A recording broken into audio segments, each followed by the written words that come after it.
E como sempre, vamos pedir a Nossa Senhora que nos ajude, ao Espírito Santo também que nos inspire, que abra os vossos corações para aprenderem um pouco mais nestas aulas de catequese. Em nome do Pai, do Filho e do Espírito Santo. Amém.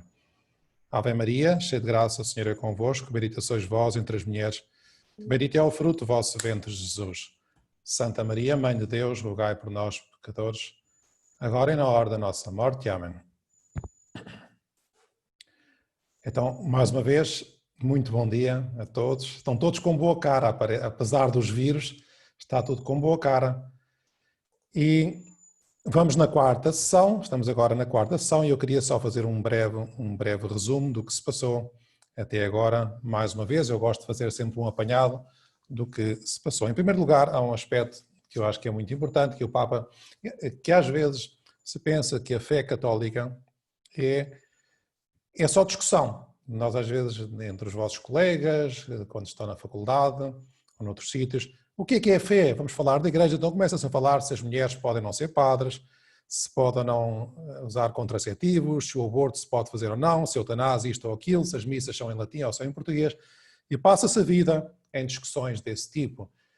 E eu penso que este curso, aliás, qualquer pessoa tenha a oportunidade de conhecer com maior profundidade a fé católica, perceberá que a fé católica não tem nada a ver com esse tipo de coisas. Uma vez o Papa Bento XVI dizia precisamente isso. Quando eu ia à Alemanha, pediam-me entrevistas e davam-me previamente as perguntas. Eram sempre sobre estes temas que eu vos falei agora. Depois ele acrescentava, se nos deixarmos arrastar por estas discussões, então a Igreja identifica-se com alguns mandamentos ou proibições. E nós somos etiquetados de moralistas com algumas convicções passadas de moda e a verdadeira grandeza da fé não se aprecia. Por isso, creio que é fundamental destacar continuamente a grandeza da nossa fé. Um compromisso do qual não devemos permitir que essas situações nos afastem.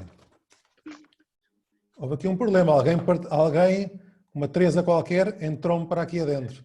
Teresa, sai daí, senão estou...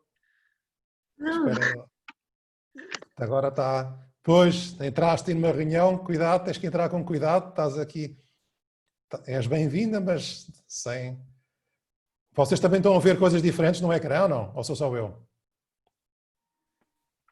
Sim, estamos. Mas sim, para Miguel. Sim. Salta daí, Já acabou. acabou. Pronto. Depois tens de confessar, está bem? Depois dou-te uma penitência forte. Pronto, já está tudo.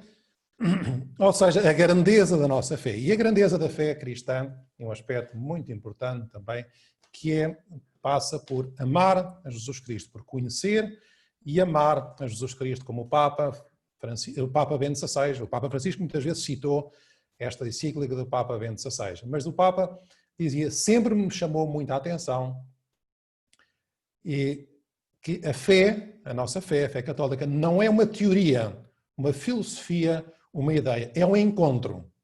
O encontro com Jesus. Para nós, viver é Cristo. Isto é o segredo dos santos. Este é o segredo daqueles que conheceram a Jesus Cristo. Conheceram Jesus e depois amaram e depois seguiram. Isso foi o que aconteceu com os primeiros discípulos, os apóstolos, que conheceram Nosso Senhor e depois o seguiram. Esse é o segredo. E por isso é tão importante a última sessão que eu vos falei sobre a vida de Jesus, foi praticamente tudo ela, sobre os mistérios da vida de Nosso Senhor. Eu ontem à noite, por acaso, tive a oportunidade de ver o filme A Paixão de Jesus Cristo, é super forte, muito, muito duro, mas foi mesmo assim, pensar que está ali um homem, que é Deus, que morreu por cada um de nós. Essa é a grandeza da fé cristã. Um Deus que morreu por nós, por nosso amor, e depois ressuscitou. Eu hoje, a seguir esta sessão, vou-vos enviar um WhatsApp com o vídeo, aquele vídeo que eu vos falava no outro dia, que chama-se The Case of Christ.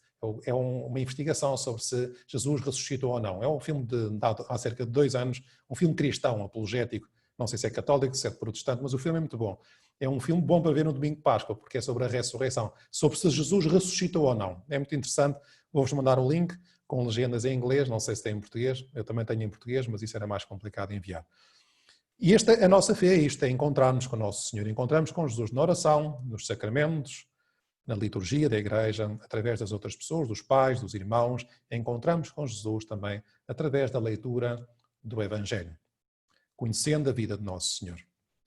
E agora, depois deste apanhado, deste breve resumo da sessão anterior, entramos na quarta aula. E se vocês pegassem, quem tiver, eu sei que alguns têm aí o compêndio do Catecismo da Igreja Católica, ou mesmo o credo, se recordarem do credo, veem que aquilo que é o que eu tenho seguido, que a primeira parte é sobre a profissão da fé.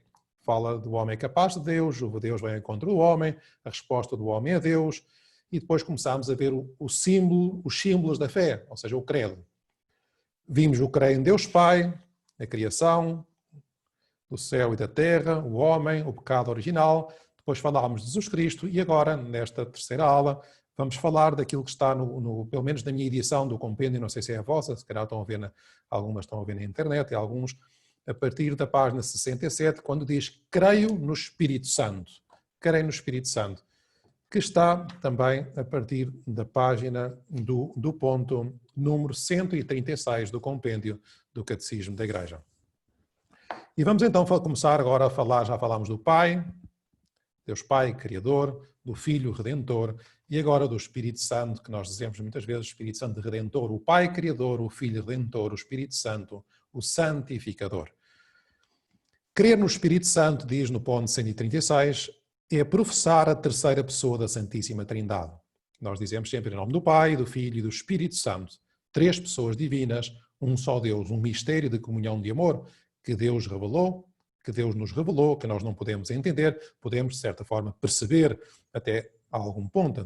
Eu tive uma cadeira, quando estudei teologia, que era um livro deste tamanho, assim muito grande, um livro enorme, era um ano inteiro sobre Deus, uno e trino. Uma cadeira bastante exigente, sobre o mistério da Santíssima Trindade, e fiquei a entender alguma coisa. Não muito, mas entendi alguma coisa, e claro que me ajudou, como é evidente. Mas não é isso que... E nós agora vamos falar sobre o Espírito Santo, que, como diz a teologia, procede do Pai e do Filho, e com o Pai e o Filho é adorado e glorificado, como se diz no credo. O Espírito Santo que foi enviado aos nossos corações, para recebermos a vida nova dos filhos de Deus. O Espírito Santo foi enviado aos nossos corações, particularmente, em primeiro lugar, no nosso batismo. Quando nós fomos batizados, ficámos cheios do Espírito Santo. Pois esse Espírito Santo é esse que recebemos em plenitude no dia do sacramento da confirmação ou do crisma e que também vamos aumentando com a nossa vida de proximidade a Deus e aos sacramentos. É evidente, também há uma coisa importante aqui, que tudo aquilo que faz o Pai, o Filho, o Espírito Santo, fazem tudo juntos, não é? Na Trindade, como diz no ponto 137, na Trindade indivisível, o Filho e o Espírito Santo são distintos, mas inseparáveis. É um mistério. De facto, desde o princípio até ao final dos tempos, quando o Pai envia o seu Filho, envia também o seu Espírito Santo, que nos une a Cristo na fé, para, como filhos adotivos, podermos chamar Deus Pai. O Espírito é invisível, mas nós conhecemos-lo através da sua ação, quando nos revela o Verbo, Jesus, a segunda pessoa da Santíssima Trindade, e quando atua, quando age na Igreja, como eu vos vou explicar agora pouco a pouco. Ao Espírito Santo, na terceira pessoa da Santíssima Trindade, também se chama, por vezes, o Paráclito, que é um nome assim difícil, que significa Consolador. Quando Deus Nosso Senhor, quando Jesus morreu na cruz, os apóstolos estavam muito desiludidos, desesperançados, tristes, perturbados, como é evidente, e Deus enviou o Espírito Santo. Ele diz, quando eu for, enviarei, não vos preocupeis, que eu enviarei o Espírito Santo. É o Consolador. Também se diz do Espírito Santo, por vezes, que é o advogado, ou seja, que é aquele que intercede junto de nós, está do nosso lado. Também se diz, noutras ocasiões, diz que o Espírito Santo é o Espírito da verdade, é aquele que nos ensina a verdade sobre Deus e sobre nós próprios. E o Novo Testamento também diz que é o Espírito de Cristo, do Senhor, de Deus, o Espírito da glória, o Espírito da promessa.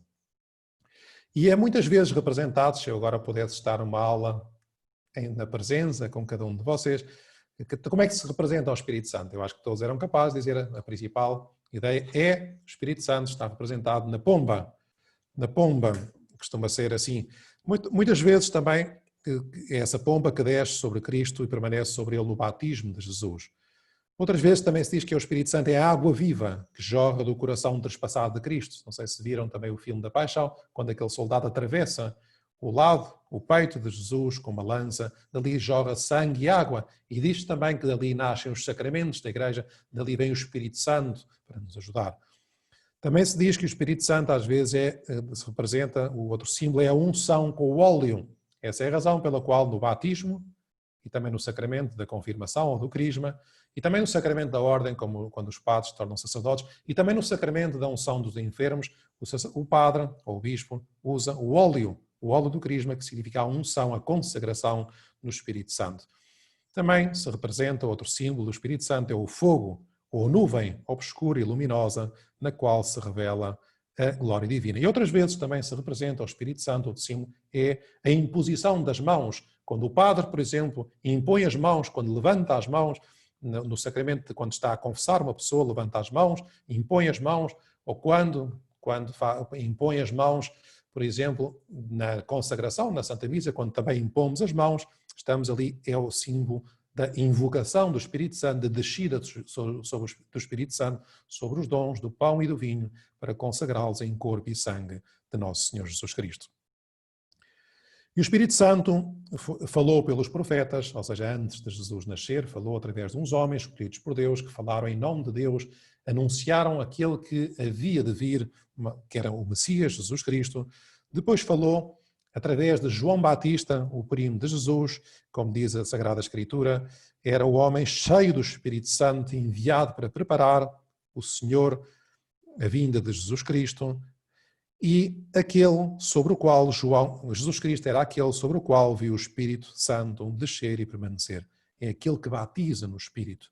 O Espírito Santo que atuou também, e vocês tenham em conta que eu estou a ser assim um bocadinho, às vezes, telegráfico, mas é a forma de darmos a doutrina cristã em 10 sessões. Mas eu penso que vamos ao essencial. E outra obra do Espírito Santo, sem dúvida nenhuma, fundamental e muitíssimo importante, é a obra da encarnação. O Espírito Santo que, quando o arcanjo São Gabriel apareceu, a Nossa Senhora, Mãe de Deus e Nossa Mãe, e depois ela chamou a cheia de graça, e quando ela disse o fiat, o sim, faça-se em mim, segundo a vossa palavra, o Espírito Santo desceu sobre ela e ela ficou grávida do Espírito. Ficou grávida, encarnou, fez carne, a segunda pessoa da Santíssima Trindade. E o Espírito Santo depois está presente também no Pentecostes, de uma forma especial no Pentecostes. Não sei se recordam, lê-se sempre isto no dia do Crisma, do vosso Crisma. Quem não tiver Crisma, também depois que me diga, que posso ajudar a fazer o Crisma com estas aulas. Diz no capítulo 2 dos Atos dos Apóstolos que quando se completaram os dias do Pentecostes, que eram umas férias judaicas, estavam todos juntos no mesmo lugar. De repente, veio do céu um estrondo, com o de vento que sopra impetuoso, que encheu toda a casa onde estavam. E apareceram repartidas umas como línguas de fogo, das quais pousou uma sobre cada um deles. Ficaram todos cheios do Espírito Santo e começaram a falar várias línguas, conforme o Espírito Santo lhes concedia que falassem. Esta é a grande manifestação do Espírito Santo, que Nosso Senhor quis que naquela altura fosse desta forma, de uma forma mais paciente, mais visível, mas também, como é evidente, também se manifesta de outra forma o Espírito Santo. O Espírito Santo é aquele que nos conduz, nós também dizemos que é aquele que nos santifica, que nos faz santos. No capítulo 5 da carta de São Paulo aos Gálatas, que eu tenho aqui à minha frente e que vos vou ler aqui uma parte, diz que é preciso viver segundo o Espírito, viver segundo o Espírito Santo. E depois ele explica, isto é muito bonito, diz assim: digo-vos, pois, andai segundo o Espírito e não deis satisfação aos desejos da carne. Depois começa a dizer o que é que acontece àqueles que vivem segundo a carne, e até tem umas palavras assim difíceis que me custam um pouco dizer, porque são assim umas palavras, é quase, não digo ordinárias, mas são umas palavras assim fortes. Diz, quem não vive segundo o Espírito Santo, diz, não estás debaixo da... Ora, as obras da carne, diz assim, são manifestas, e diz ele, são a fornicação, a impureza, a luxúria, a idolatria, os malefícios, as inimizades, as contendas, os ciúmes, as iras, as rixas, as discórdias, as divisões, as invejas, a embriaguez, as orgias e outras semelhantes, sobre as quais vos previno. Imensas obras que são da carne, quando nós não vivemos segundo o Espírito Santo. Se puderem, os que não têm a câmara ativa, e se tiverem a câmara boa, liguem também, para ter a certeza que são todos aqui do grupo. Se faz favor, desculpem lá. Depois, Mas depois diz, São Paulo continua na carta aos Gálatas, continua, diz assim, ao contrário, o fruto do Espírito Santo é, e agora vamos ver, e agora nós percebemos aqui quem é que vive segundo o Espírito e quem é que vive segundo a carne. O fruto do Espírito é a caridade, o gozo, a paz, a longanimidade, a benignidade, a bondade, a fé, a mansidão, a temperança. Tão bonito isto. Nós viver segundo o Espírito, essas são as obras que se manifestam naqueles que procuram ser santos e até podemos pensar, se vocês agora nestes dias de confinamento em casa, vocês têm vivido mais segundo o Espírito ou segundo as obras da carne. Se são alegres, se são pacíficos, se são mansos, se causa à vossa volta um ambiente de serenidade, se são obedientes aos pais, etc. Isso são os frutos do Espírito Santo. Depois também, muitas vezes, eu posso falar também noutra aula, mas vou-vos já dar assim um resumo muito breve. O que é que são, quais são os dons do Espírito Santo, que é importante conhecer, particularmente quando nós fizemos o crisma, de certeza que vocês ouviram falar dos dons do Espírito Santo. Eu podia dar uma catequese sobre os dons do Espírito Santo, 1 hora sobre cada um deles. Aliás, sei que vai começar, dentro de algumas semanas, um padre amigo meu vai fazê-lo. Depois posso-vos avisar quando estas acabarem, porque não é já. E os 7 dons do Espírito Santo são estes. É a sabedoria, o entendimento, o conselho, a fortaleza, a ciência, a piedade e o temor de Deus. Está isto aqui no ponto 1831 do Catecismo, não é do compêndio, é do Catecismo da Igreja Católica. O Espírito Santo diz, o que é que faz o Espírito Santo na Igreja? Diz o ponto, pergunta o ponto 145. O Espírito Santo continua a atuar, então o que é que faz o Espírito Santo? O Espírito edifica, anima e santifica a Igreja. Ou seja, constrói a Igreja, mas depois não a mantém apenas construída, anima, dá-lhe vida. E é uma vida de quê? De santidade. Portanto, constrói, edifica, anima e santifica a Igreja. Espírito de amor, ele torna a dar aos batizados a semelhança divina, perdida por causa do pecado, e faz-os viver em Cristo, da própria vida da Santíssima Trindade. Envia-os a testemunhar a verdade de Cristo e organiza-os nas suas mútuas funções, para que todos deem o fruto do Espírito. Tão bonito isto, o fruto do Espírito, aqueles frutos que eu vos lia há pouco. O Espírito Santo, portanto, é aquele que conduz a Igreja. Uma vez eu li contar uma história que eu achei muito engraçada, que diz de um bispo africano, não sei de que país é que era, um bispo africano perguntou ao Papa Pio XII, isto já foi há muitos anos, o Papa Pio XII foi o da Segunda Guerra Mundial, mais ou menos, daquela questão dos nazis, e o Papa perguntou-lhe, santidade, quando foi a Roma, numa ocasião, santidade, dorme bem de noite? E o Papa Pio XII respondeu, pois sim, durmo bem, mas já agora, porquê que me está a perguntar isso? E o bispo respondeu-lhe com simplicidade, olha, Santo Padre, quando eu era pequenino, tínhamos em casa uma senhora que cuidava de nós, e dizia-nos para rezar uma Ave Maria cada noite pelo Papa de Roma, para que pudesse dormir tranquilo, apesar das suas muitas preocupações. E desde então sempre rezei, e na verdade sentia certa curiosidade por saber se dava resultado. Isto é importante rezar pelo Papa, rezarmos pelo Papa, para que ele durma descansado. Aliás, esta história é bonita e fez-me recordar outra história, quando o Papa, este era o Papa João XXIII, canonizado recentemente pelo Papa Francisco, que dizia que quando foi eleito Papa, ele é assim um Papa um bocado gorducho, um bocado bastante gordo. Foi no Concílio Vaticano II, mais ou menos há 60 anos, muito gordo, e não conseguia dormir. Tinha imensa dificuldade de dormir, e às tantas de noite sentia uma voz que lhe dizia, porquê que não dormes, João? Porquê que não dormes? Ele estava preocupadíssimo com a Igreja, com a situação da Igreja, imagina a preocupação do Papa Francisco, agora neste tempo. E depois essa voz interior, como lhe dizia, não te preocupes, não és tu que governas a Igreja, sou eu, é o Espírito Santo que conduz a Igreja. Ele diz que a partir daquele momento ele dormiu muito descansadinho. Porque realmente temos que ter esta fé que é Deus que conduz a sua Igreja. É Deus, é o Espírito Santo que edifica, que anima, santifica a Igreja. E como é que atuam Cristo e o Espírito no coração dos fiéis? Diz no ponto 146. Por meio dos sacramentos. Cristo comunica aos membros do seu corpo e o seu Espírito e a graça de Deus que produz os frutos dessa vida nova, segundo o Espírito. Finalmente, o Espírito Santo também nos ensina a rezar. Isto são coisas que nós agora vamos ver nas próximas aulas. Quando se reza o credo, agora quando nós rezamos o credo. Como eu vos dizia, não é fácil rezar o credo sozinhos, ainda bem, porque não é uma fé individual, mas é a fé da Igreja. Nós dizemos, já ao final, depois de falar da vida de Jesus Cristo, diz: creio no Espírito Santo, Senhor que dá a vida, e procede do Pai e do Filho, e com o Pai e o Filho é adorado e glorificado, ele que falou pelos profetas. E depois a seguir diz assim: creio na Igreja, una, santa, católica e apostólica. Professa um só batismo para a remissão dos pecados. Creio na Igreja, é o que logo vem a seguir ao Espírito Santo, é o crer na Igreja, una, santa, a católica e apostólica. Agora vou-vos falar da Igreja. Brevemente, o que é que significa Igreja? Igreja significa Assembleia. Assembleia significa a reunião do povo convocado por Deus. Designa, no ponto 147 do compêndio, diz assim: designa o povo que Deus convoca e reúne de todos os confins da terra para constituir a Assembleia daqueles que pela fé e pelo batismo se tornam filhos de Deus, membros de Cristo e templos do Espírito Santo. Ou seja, uma Assembleia é uma reunião de um povo. E quem é que pertence a esse povo?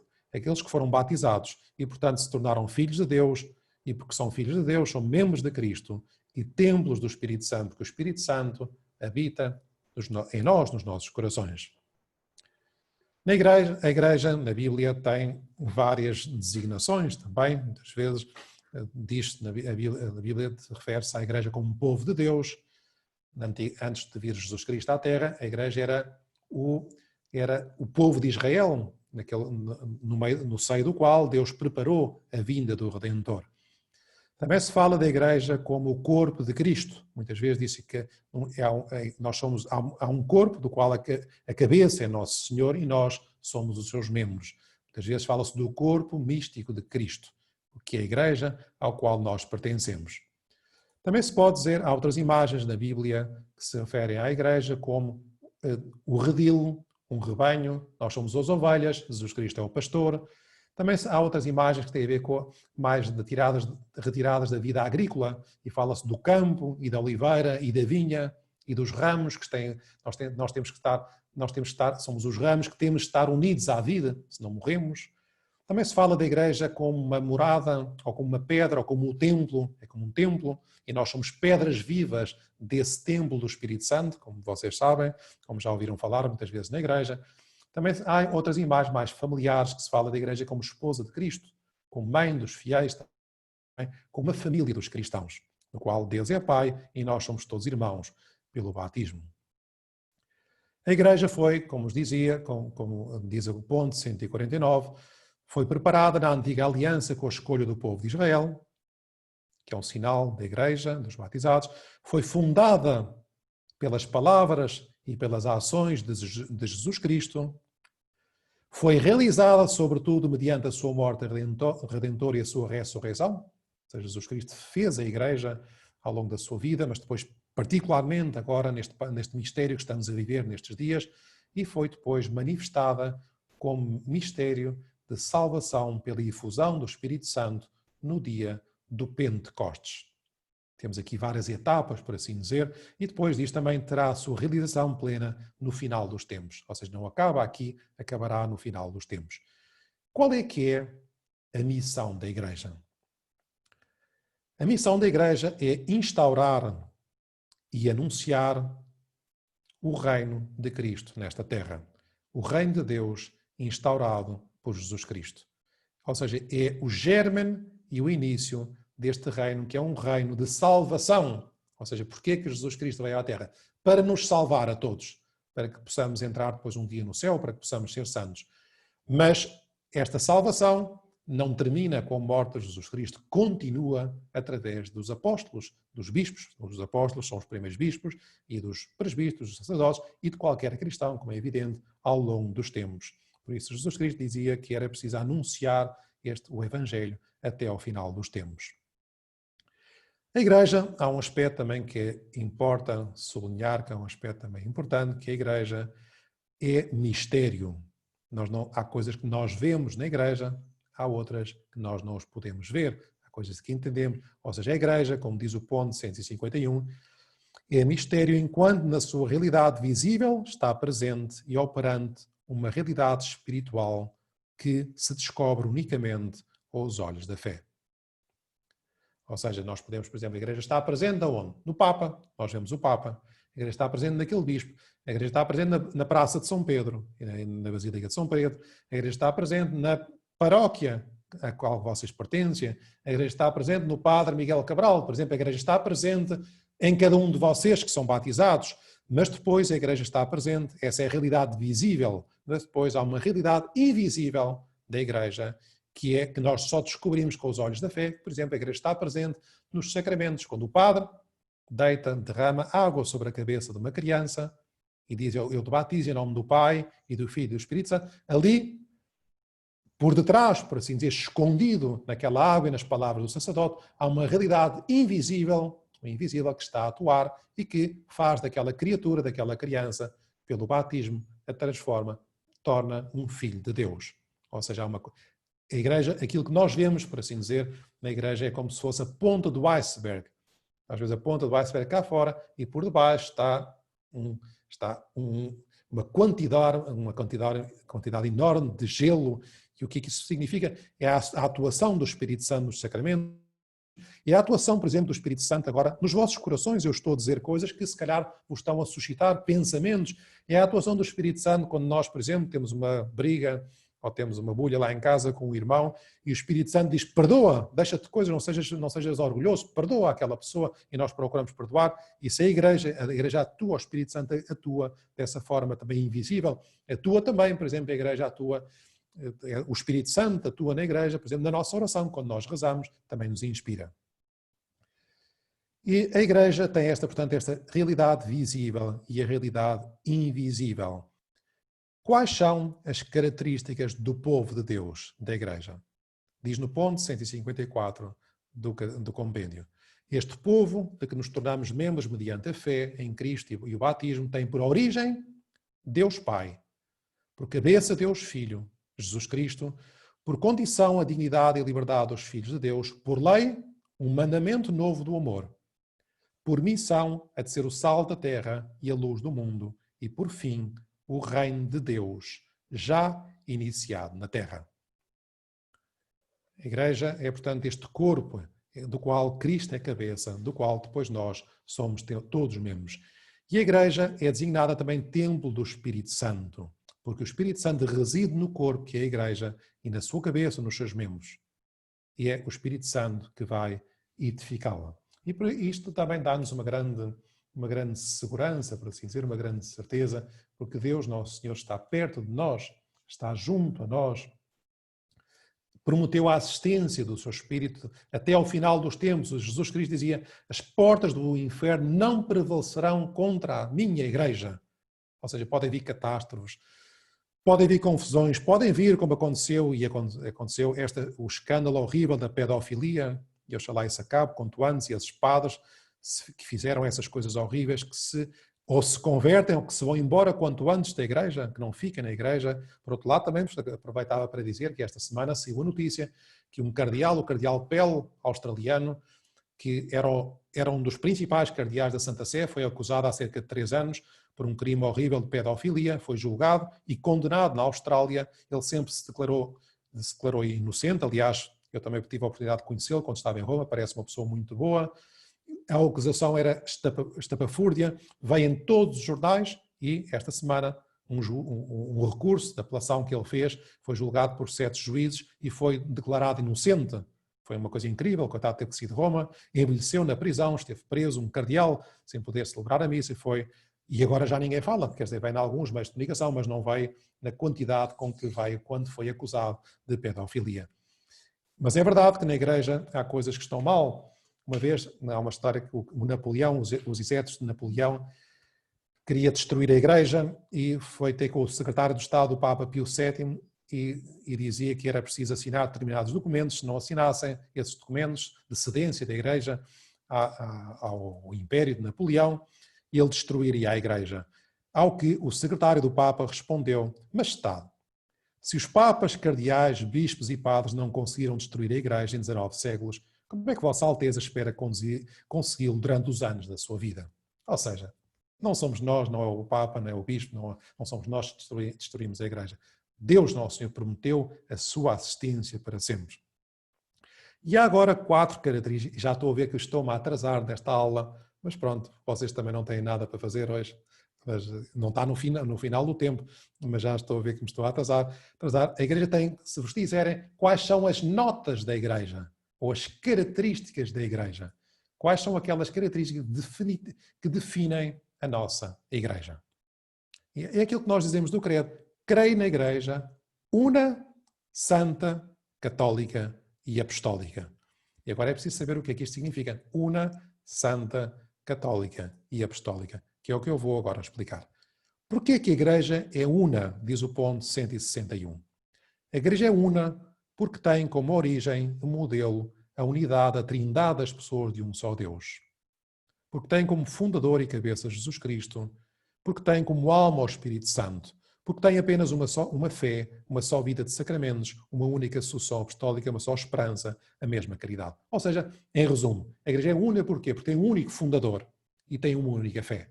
Acreditamos todos no mesmo. E é na Igreja Católica, porque infelizmente, como Nosso Senhor dizia, quando Jesus se despedia dos apóstolos, quando estava a morrer, Jesus disse aos apóstolos que sejam todos um, como eu e o Pai somos um só. Ele já temia, já sabia que podia acontecer divisões e, infelizmente, isso é um grande escândalo, mas real. Nós, a Igreja Cristã, ou seja, o conjunto dos batizados, somos imensos, mas, infelizmente, nem todos pertencem à Igreja Católica, porque temos muitas outras confissões cristãs não católicas. Temos os anglicanos, temos os ortodoxos, temos os presbiterianos, temos os luteranos, temos os calvinistas. Uma grande atrapalhada, uma grande confusão, um grande escândalo. Aliás, essa é a razão pela qual no dia 18 ao dia 25 de janeiro, todos os anos, há um oitavário de orações pela unidade dos cristãos. Reza-se para que os cristãos estejam unidos. Infelizmente isso não acontece. Nós aqui em Portugal, graças a Deus, também a maior parte das pessoas são católicas e aqueles que não são católicos não são nada. Não estou a desprezar as outras confissões, como é evidente, mas quase todos são católicos. Não temos essa confusão noutros países, na Europa em concreto, sabemos perfeitamente que há muitas pessoas que, sendo batizadas, não são católicas. Nós dizemos, os católicos, esta é a nossa fé, a Igreja Católica nasceu com Jesus Cristo, as outras dividiram-se ao longo dos tempos, por isso a nossa é mais antiga também. A única Igreja de Cristo, diz no ponto 162, subsiste na Igreja Católica, governada pelo sucessor de Pedro e pelos bispos em comunhão com ele. Só por meio dela se pode obter a plenitude dos meios de salvação. Ou seja, só através da Igreja Católica temos a plenitude dos meios para nos salvar. Não quer dizer que nas outras igrejas não existam elementos de santificação e de verdade. Existem, certamente, mas a plenitude dos meios está só na Igreja Católica. É essa a nossa fé. Como é que nós sabemos que a Igreja Católica, se nós fôssemos assim uma igreja, nós fôssemos, sei lá, para a Suíça, onde há tantas confissões protestantes, e vem ali uma igreja, como é que eu sei que entramos lá dentro e vemos pessoas a rezar?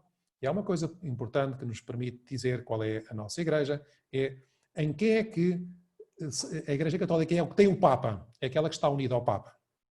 Ao Papa Francisco, ou seja, ele qual for o Papa ao Bispo de Roma. Essa é a Igreja Católica. Igreja una, primeira nota da Igreja. Segunda nota, a Igreja una, santa, santa. O que é que isto significa que a Igreja é santa? Em resumo, a Igreja é santa porque Deus é santo e Deus é o seu autor. Porque Cristo se entregou por ela para a santificar e fazer dela santificadora. E porque na Igreja estão os meios de santificação ou de salvação. Ou seja, porque na Igreja nós temos o batismo, que é santo, temos a Eucaristia, temos aqueles meios que nos permitem sermos santos. E tem no seu interior, também na sua Igreja, também a Virgem Maria e numerosos santos, pessoas que, como nós, foram batizados e depois, e com defeitos também, e com dificuldades, mas depois, com a sua vida de luta, também se santificaram. Depois dizemos que a Igreja se chama também católica. Católica significa que a Igreja Católica que é universal, universal, porque nela está presente Cristo. Dizia Santo Inácio de Antioquia, onde está Cristo Jesus, aí está a Igreja Católica. Só um segundo, vou fechar uma janela, está a ouvir muito barulho lá fora. Prontos, já está. Igreja Católica significa universal. Por isso Jesus dizia, ide e anunciai o Evangelho a todos os povos, todos, e a todas as condições, velhos e novos, pretos e brancos e amarelos, todas as pessoas, nós não podemos discriminar ninguém. Se todos são filhos de Deus, todos podem pertencer à Igreja. É tão bonito ver como os apóstolos, de facto, levaram isto a sério. Eles que viviam confinados ali à Terra Santa, depois foram por todo o mundo a anunciar o Evangelho, e é isso que fazem tantas pessoas dentro da Igreja que vão anunciar o Evangelho, e por isso é que a fé católica está espalhada agora pelos 5 continentes. Igreja Católica significa Igreja Universal, portanto, chamada, ou seja, destinada a todos os povos. Depois há aqui um ponto que diz assim, o ponto 171, desculpem, o ponto 166, a Igreja Católica, isto é universal, porque nela está presente Cristo. Ela anuncia a totalidade e integridade da fé, leva e administra a plenitude dos meios de salvação. É enviada em missão a todos os povos. Pertence à Igreja Católica os batizados que estão em plena comunhão com ela. Nós podemos sair da Igreja com uma heresia, por exemplo, com um ato de apostasia, se renunciarmos à nossa fé. Podia suceder. Há aqui um ponto que é importante, que aparece muitas vezes nas discussões com os vossos amigos. Eu não posso aprofundar muito, mas vou-vos dar, fiquem com o registrem, que é o ponto 171, que diz assim, então o que é que significa que a Igreja, esta afirmação, fora da Igreja não há salvação? Então, se é preciso o batizado para sermos salvos, para irmos para o céu, se a Igreja que é condição de salvação, o que é que significa que fora da Igreja não há salvação? E este ponto é importante, também é denso, mas eu vou-vos ler rapidamente e depois, para explicar, isto requer muito tempo. Significa, fora da Igreja não há salvação. Significa que quem não pertence à Igreja, quem não é batizado, se condena, vai para o inferno? Não é bem assim. Diz assim, significa que toda a salvação vem de Cristo cabeça por meio da Igreja, que é o seu corpo. Portanto, não poderiam ser salvos os que, conhecendo a Igreja como fundada por Cristo e necessária à salvação, nela não entrassem e nela não perseverassem. Ao mesmo tempo, graças a Cristo e à sua Igreja, podem conseguir a salvação eterna todos os que, sem culpa própria, ignoram o Evangelho de Cristo e a sua Igreja, mas procuram sinceramente Deus e, sob o influxo da graça, se esforçam por cumprir a sua vontade, conhecida através do que a consciência lhes dita. Vamos então explicar um bocadinho o que é que isto significa. Ou seja, toda a salvação, nós não entramos no céu senão através de Jesus Cristo. Ele é o único Salvador. Não há outro Salvador fora de Cristo. É através da sua morte, da sua paixão redentora, da sua ressurreição, que nós nos salvamos. De uma forma normal, essa salvação vem-nos através dos sacramentos da Igreja. Isso é o normal também. E por isso também temos uma grande responsabilidade, aqueles que conhecemos a fé da Igreja. Temos uma responsabilidade enorme, mais responsabilidade que os outros. Ao mesmo tempo, depois, Deus não está preso nos sacramentos, por assim dizer, e Deus pode-se revelar, pode-se mostrar, nós podemos unir-nos a Deus em Cristo, sempre através de Cristo, e podemos alcançar a salvação aqueles que, sem culpa própria, ignoram o Evangelho de Cristo e a sua Igreja, mas procuram sinceramente a Deus. Ou seja, uma pessoa que procura a verdade no seu coração encontra a Cristo. Mesmo que não seja nesta terra, encontra Cristo. Por isso é que há tantas pessoas que se convertem ao catolicismo fruto de uma busca da verdade. E que pena quando os católicos, por vezes, não procuram a verdade. Têm a Cristo, por assim dizer, nos seus corações e não vivem na verdade. Não vivem na verdade. Porque são mentirosos, porque são pouco sinceros, porque estão presos pelo pecado. Temos uma grande responsabilidade, até porque quem conhece a Igreja com maior facilidade se salva. Porquê? Porque é como ir pela autoestrada para o céu. Os outros podem chegar ao céu, mas vão por caminhos mais enviesados e por isso é mais difícil. Não quer dizer que nós, os católicos, sejamos melhores que os outros. Temos mais responsabilidade e temos mais graça, sem dúvida nenhuma. Isso sim, fomos escolhidos por Deus. E estamos chamados, por isso é que a Igreja deve anunciar o Evangelho a todo o mundo. Ide e ensinai todas as nações, batizando-as no nome do Pai, do Filho e do Espírito Santo. Depois, porquê que a Igreja dizia a Igreja una, santa, católica? apostólica. O que é que isto significa? Se calhar se eu vos perguntasse agora, se eu estivesse aqui junto convosco, vocês diziam, é apostólica porque temos que fazer apostolado. Temos que anunciar. Não, não é essa a razão. É apostólica porque tem a origem, está fundamentada, está alicerçada nos apóstolos. Ou seja, Cristo edificou, construiu a sua igreja sobre os 12 apóstolos. Matias substituiu o traidor Judas. Ou seja, como diz aqui, a igreja apostólica, pela sua origem, sendo construída sobre o fundamento dos apóstolos, pelo ensino, que é o mesmo dos apóstolos, pela estrutura, enquanto instruída, santificada e governada até ao regresso de Cristo, pelos apóstolos, graças aos seus sucessores, os bispos, em comunhão com o sucessor de Pedro. E por isso é que nós temos que estar na igreja unidos aos bispos. E os bispos, por sua vez, têm que estar unidos ao Papa. Se houvesse um bispo que está desunido, que diz, eu não quero saber do Papa, então estaria em desunião com o bispo. Nós não tínhamos que estar unidos ao bispo. É evidentemente que se um bispo disser, tens que ser do Sporting e não do Benfica, por acaso eu sou do Sporting e estou contente que o Sporting já não perde há 2 meses. É uma coisa engraçada. Há 2 meses que nós não perdemos.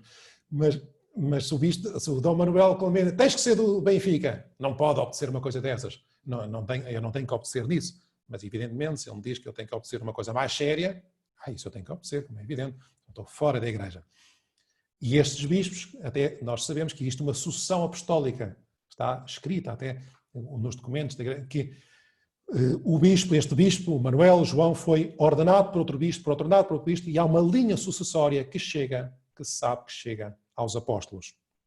Aliás, se vocês forem à Basílica de São Pedro, quando for possível irem lá, numa porta lateral está muito bonito, há assim um azulejo grande na parede de mármore com os papas todos, desde São Pedro até ao atual Papa, está lá escrito o nome de cada um deles.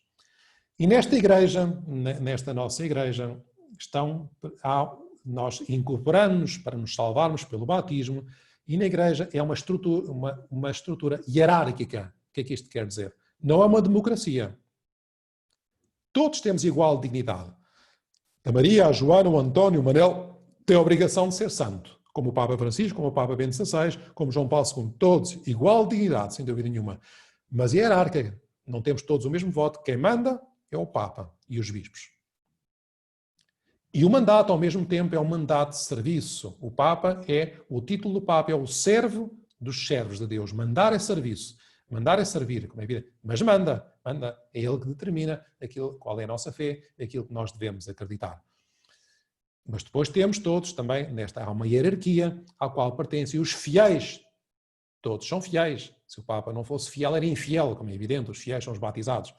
Mas agora vamos falar dos fiéis leigos, que são a maioria das pessoas, dos cristãos, são os batizados. Todos vocês que estão aqui a ouvir esta aula são os fiéis da igreja, os fiéis, e têm essa obrigação, a vocação dos leigos, como ensinou o Concílio Vaticano II, como São José Maria Escrivá teve um papel muito importante neste capítulo, porque no século passado se pensava que para ser santos mesmo era preciso ser freira, padre ou estar num convento para ser santo.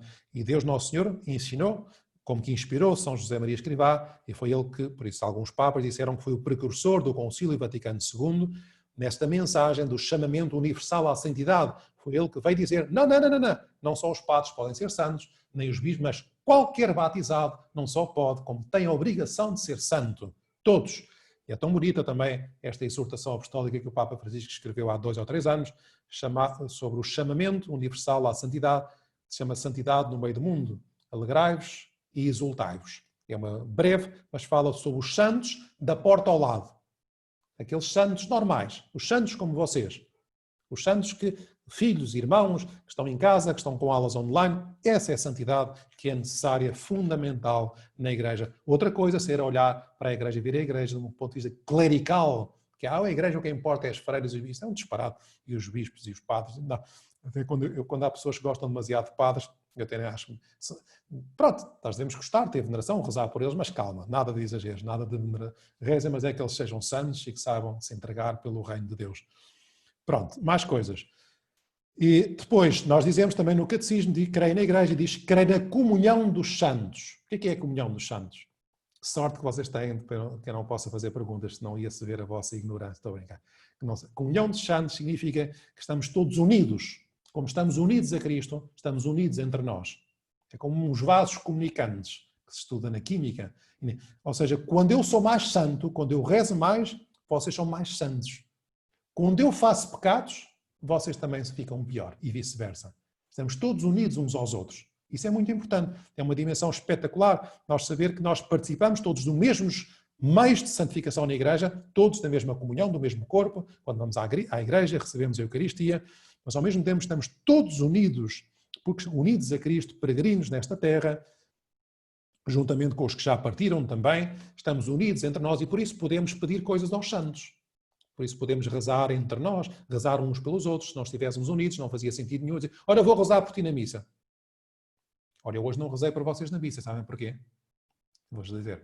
Porque o sábado santo é o único dia que não há missa no ano. Espero que saibam estas coisas. Ontem também não houve missa, é verdade. Ontem houve a cerimónia da paixão, mas com distribuição de comunhão. Mas o sábado santo é o único dia, chama-se um dia alitúrgico. Jesus está no sepulcro à espera da ressurreição e não há nada. Só há depois na vigília pascal, logo à noite. Mas depois, quando eu celebrar a próxima missa, mais uma vez, vou-me lembrar de rezar por cada um de vocês e pelas vossas famílias. E depois, portanto, eu falei agora na comunhão dos santos e esta igreja é um aspecto também importante. Bem, são 1:15, eu devia acabar agora. Vocês aguentam, façam sinal, aguentam mais 10 minutos? Aguentam? Ou têm que ir almoçar? Pronto, então aguentam. A maior parte, os que não aguentam não foram capazes de dizer que não aguentavam, portanto eu vou dar mais 10 minutos, máximo, para acabar, para não me atrasar. E nós falamos na igreja, mas quando nós olhamos para a igreja, pensamos, são os cristãos os batizados. Não só. A igreja há como que 3 níveis. A igreja militante, militante é aquela que milita, aquela que luta, é como um exército. São os batizados vivos, são os que lutamos aqui. Depois há outro nível da igreja que se chama a igreja triunfante, que são os santos do céu, que pertencem à igreja, logicamente, são aqueles que foram como nós, já morreram e estão junto a Deus. São Paulo, São João, Santo António, São José Maria, São João Paulo II, Santo Inácio, São Francisco, etc. Todos os santos do céu. E Nossa Senhora, evidentemente. E depois há outro nível da igreja que chamamos que é a igreja purgante. Ou seja, são aquelas almas, aquelas pessoas que tendo morrido, não em estado de total purificação, estão no purgatório à espera da ressurreição, à espera da purificação para poderem entrar no céu. Estão no purgatório, igreja purgante. E todos nós estamos unidos, como vos dizia, na comunhão dos santos. Creio na Igreja una, santa, católica e apostólica, diz o credo. Professa um só batismo para a remissão dos pecados e depois termina, como vocês se lembram no credo, na missa, diz assim, e espero a ressurreição dos mortos e a vida do mundo que há de vir. Amém. E acaba assim o credo. E com esta parte final, estes minutos finais desta aula, nós vamos acabar o credo. Na próxima aula, nós vamos falar da liturgia dos sacramentos, ou seja, como é que nós vivemos o mistério de Cristo. E acaba dizendo, creio na ressurreição dos mortos e na vida do mundo que há de vir. O que é que isto significa? Nós acreditamos que morremos e havemos de ressuscitar. Se é verdade, todos estamos preocupados, sobretudo as pessoas mais velhas, que têm um risco maior de contrair a infecção pelo coronavírus. Se é verdade, todos estão com medo de morrer e fazemos tudo para evitar esse contágio. Não há dúvida nenhuma que é uma questão de tempo. Nós estamos aqui a prazo. Se não for o coronavírus, é outra coisa qualquer, mas não há ninguém que fique cá para sempre. Nós havemos de morrer. E a nossa fé diz-nos que nós não vivemos apenas esta vida terrena, nós vivemos numa vida que começou na nossa concepção e não acaba mais, mas que se continua na eternidade junto a Deus, quer a Deus. E por isso o credo diz, creio na ressurreição da carne. O que é que significa isso? Diz no ponto 203, significa que o estado definitivo do homem não será só a alma espiritual separada do corpo, quando morremos a alma separa-se do corpo, mas também que os nossos corpos mortais um dia retomarão a vida. Ou seja, a alma não morre, mas um dia também o nosso corpo, num corpo glorioso, há de ressuscitar também. Então agora vou-vos falar, esta é a parte final, nestes minutos, no máximo 10 minutos, que é de uma coisa que se diz que são os novíssimos. Novíssimos. O que é que significa novíssimo? Novíssimo vem no latim, significa últimas realidades.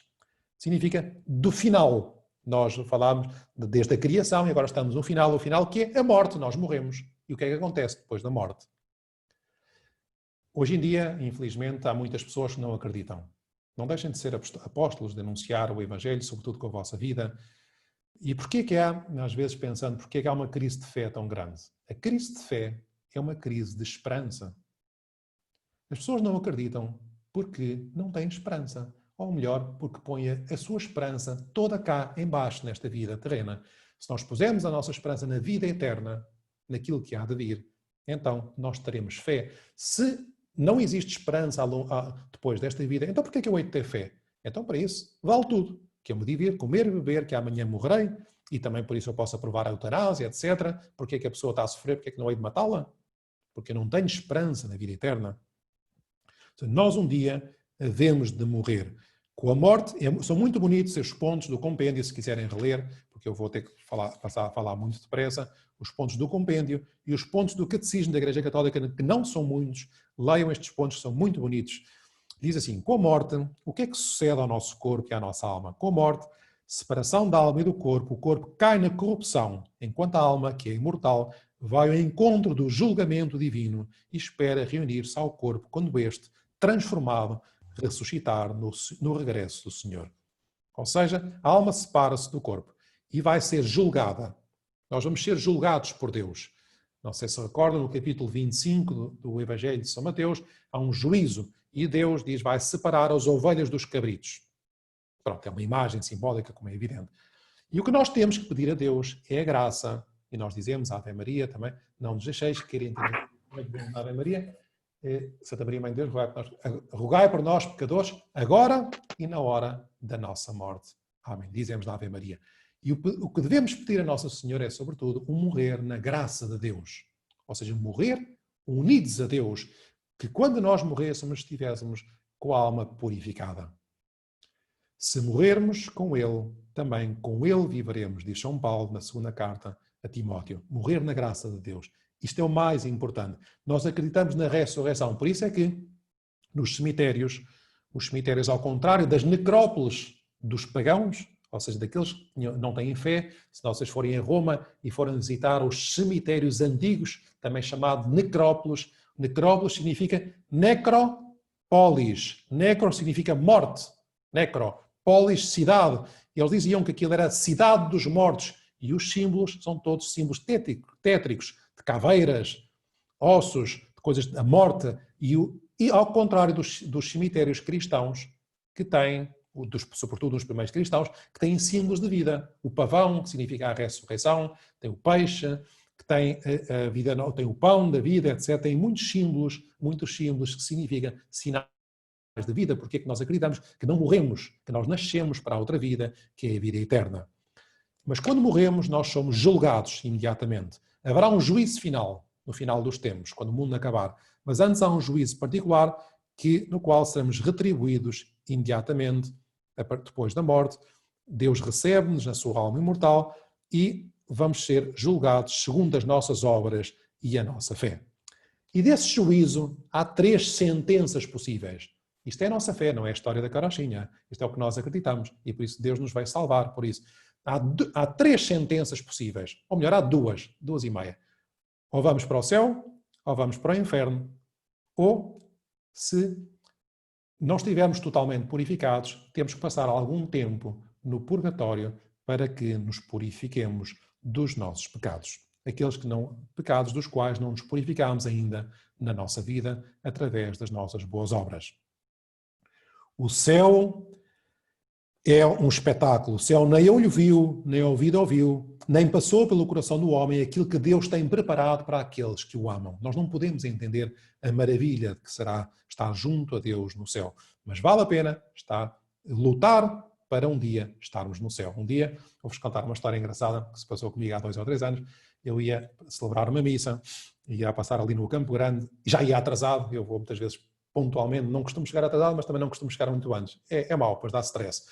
E não é que eu vejo o Campo Grande todo parado, porque havia uma corrida, uma maratona, que agora não há nestes tempos, e a polícia a boicotar o trem. Eu fui a primeira pessoa, eu ia de cá, a primeira pessoa, puseram um pino à frente do meu carro a não poder passar. Fiquei furioso, como é evidente. Diz, ó, Sr. Guarda, venha cá, desculpe lá, mas vai-me deixar passar, porque eu estou atrasadíssimo, tenho uma missa, tenho pessoas à minha espera, não vou poder chegar, deixe-me passar. E ele e ignorou-me. Fiquei furioso com ele, ignorou-me. E eu voltei-lhe a chamar, assim, uma voz mais autoritária. Ó, Sr. Guarda, não está a ver que sou um padre, tenho que me deixar passar, eu tenho uma missa, já lhe expliquei. Ele fez-se outra vez de paro e eu disse, olha, também veja lá, se não me deixa passar, o que é que lhe acontece um dia quando for julgado? Aparece junto a Deus, junto a São Pedro, e pode ser que o São Pedro também não o deixe entrar no céu, se não me deixa passar. Ele ficou assim um bocado a olhar para mim, virou-me as costas, foi chamar o chefe dele, eu fiquei um bocado com medo, porque estou tramado. E o chefe veio ter comigo, pronto, vão-me prender, falei mal à polícia. O chefe veio ter comigo e disse ao seu padre, o que é que precisa? E eu expliquei novamente a situação.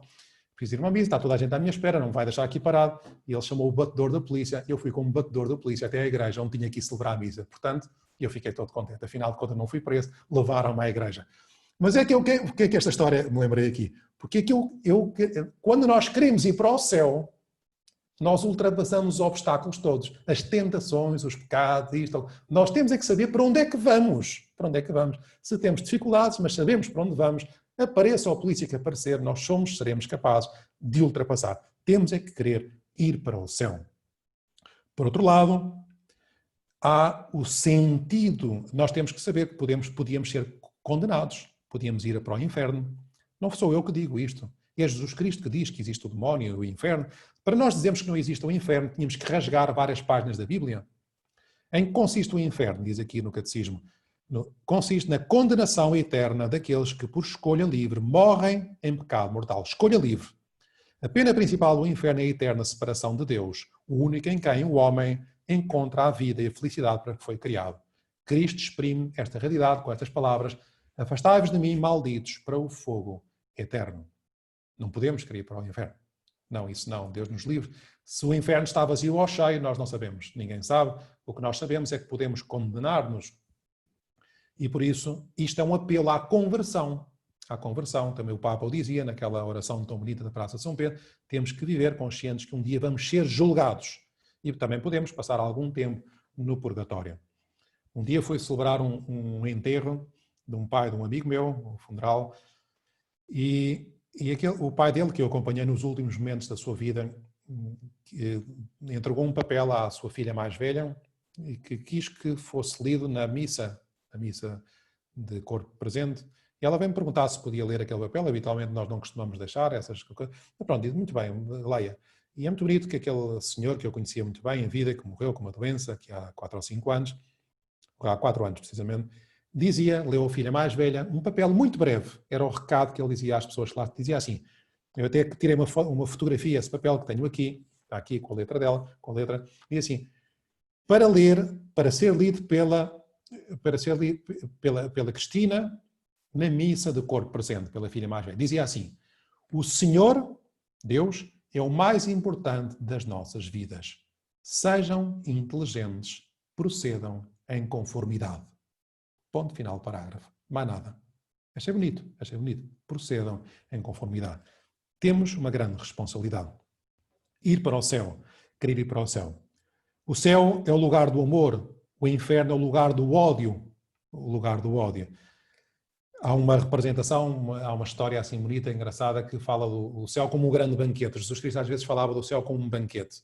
Uma mesa enorme, mas uma mesa muito grande e umas colheres muito grandes, umas colheres com um cabo muito grande. E então no inferno, a mesma mesa, as mesmas colheres, a mesma comida, as mesmas iguarias, no céu e no inferno. Qual é a diferença entre o céu e o inferno? No inferno, como aquelas colheres, os talheres tinham um cabo enorme, eles estavam a tentar alimentar-se a si próprios e não conseguiam, porque quando davam a volta, sujavam-se todos a colher.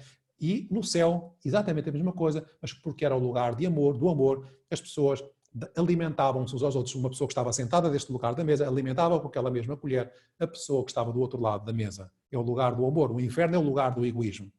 Pronto. Purgatório, e nós havemos de ressuscitar no final dos tempos. No final dos tempos, e finalmente é a última coisa que vos digo, há o juízo final. O que é que isto significa, o juízo final? Há um dia, isto está revelado por Jesus Cristo, em que seremos julgados todos. Isto é importante também porque será o tempo em que nós vamos entender a justiça divina. Porque é que nós às vezes agora nesta terra podemos pensar, e naquela pessoa foi um grande santo aparentemente, ou aquele tem imenso dinheiro, ou aquele que fez uma injustiça enorme, pois no final dos tempos será tudo patente uns aos outros. uns aos outros. Será como restabelecida a justiça divina sobre todos nós. E o ponto 207 do compêndio que termina esta frase diz assim, o que é que significa o Amém? Quando nós dizemos o credo, depois Amém. O que é que significa o Amém que conclui a nossa profissão de fé? A palavra hebraica Amém, que conclui o último livro da Sagrada Escritura, algumas orações do Novo Testamento e as orações litúrgicas da Igreja significam o nosso sim confiante e total a tudo o que professamos acreditar, confiando totalmente naquilo que é o Amém definitivo. Cristo, Senhor. Amém. É o final desta alma, é o final do credo. Estaremos aqui, se Deus quiser. Desejo-vos a todos uma Santa Páscoa. É um dia muito importante, é o dia mais importante da nossa fé. É amanhã. Hoje também, agora só uns avisos. Um aviso, hoje, que é bonito ver neste dia, o Nosso Senhor, quando morreu, foi embrulhado, por assim dizer, foi envolvido no sino, numa túnica, num lençol. E nesse lençol ficou gravado a sua imagem, de uma forma que nem a ciência moderna explicou como é que lá ficou aquela. É muito bonito estudar, lerem algum artigo na Wikipédia sobre o sino de Turim. O sudário de Turim, estava a dizer em italiano. E hoje está exposto, pode-se ver diretamente com uma videocam, pode-se ver numa câmara, o Papa Francisco também o estava a fazer, ver o sudário de Turim. É muito bonito ver que ali estão as marcas da paixão de Nosso Senhor Jesus Cristo.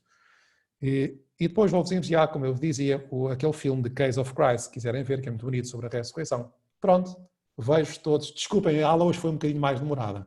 Prometo que a próxima terça-feira vai ser um bocadinho mais breve. 45 minutos era o limite que eu vos tinha dito de exaustão. Não desistam e se quiserem ainda convidar algum amigo, serão bem-vindos. Rezem por mim, não se esqueçam que eu rezo por todos. Vamos rezar agora uma Ave Maria, final, como fazemos sempre, que eu proponho que seja uma Ave Maria. Vamos rezar pelo Papa e por todos aqueles que estão a sofrer mais nesta situação. E pelas vossas famílias. Ave Maria, cheia de graça, o Senhor é convosco. Bendita sois vós entre as mulheres, bendito é o fruto do vosso ventre, Jesus. Santa Maria, Mãe de Deus, rogai por nós, pecadores, agora e na hora da nossa morte. Amém. Em nome do Pai, do Filho e do Espírito Santo. Amém.